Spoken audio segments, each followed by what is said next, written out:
ہمارے لیے بہت اچھی بات ہے اور ان کے لیے بھی بہت اچھی بات ہے. تو دیٹس اٹ. درسگاہ سلفیہ قرۃ القرآن چک کوسا ناربل میں ایک پروگرام منعقد ہوا جس میں قرأت مقابلہ، نعت اور تقریری مقابلہ ہوا. بچوں کی کارکردگی انعامات سے نوازا گیا. بچوں نے تعلیمی مظاہرہ پیش کیا. پروگرام میں موجود جمعیت اہل حدیث تحصیل ناربل کے صدر شبیر احمد پری اور مہمان خصوصی فاروق احمد اور درسگاہ کے اساتذہ، سلفی طالب الاسلام کے ساتھ ساتھ دیگر افراد بھی موجود تھے. پروگرام میں صدر تحصیل نے بچوں اور درسگاہ کے اساتذہ کو مبارکباد پیش کی. انہوں نے کہا کہ تعلیم ہی انسان کو اندھیروں سے نکال کر روشنی کی طرف لاتی ہے. انہوں نے تعلیم کے حصول پر زور دیا.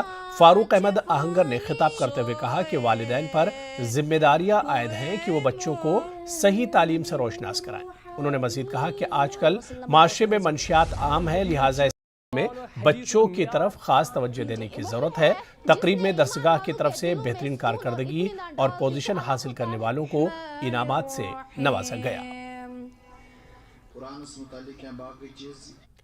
زینپورہ پولیس کی ایک ٹیم نے ہوشن پورہ ناگبل امام صاحب شوپیہ میں UAPA کے تحت ایک OGW کے آبائی رہائشی مکان کو ضبط کر لیا ہے. پولیس کے بیان کے مطابق عثمان گلزار وانی کئی عسکریت پسند سرگرمیوں میں ملوث ہے.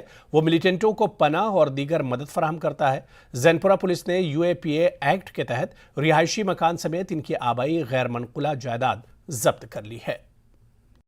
ناگبل امام صاحب کے رہنے والے عثمان گلزار کی پراپرٹی کو آج سیز کر دیا گیا. بتایا جا رہا ہے پولیس کے مطابق جو عثمان ہے انہوں نے 2021 اور 22 میں ملیٹنٹی ایکٹیویٹیز میں حصہ لیا اور آج وہ باضابطہ طور میں PSA کے تحت جیل میں بند ہے. پولیس کا کہنا ہے کہ انہوں نے ہر وقت ملیٹنٹوں کا ساتھ دیا جس کی وجہ سے آج وہ جیل کی سزا کاٹ رہا ہے اور آج اس کی پراپرٹی کو بھی سیز کر دیا گیا ہے. ارشاد ملک، نیوز 18 نیٹ ورک، شوپیان. چلیے یہاں پر رکیں گے فی الحال چھوٹے سے بریک کے لیے.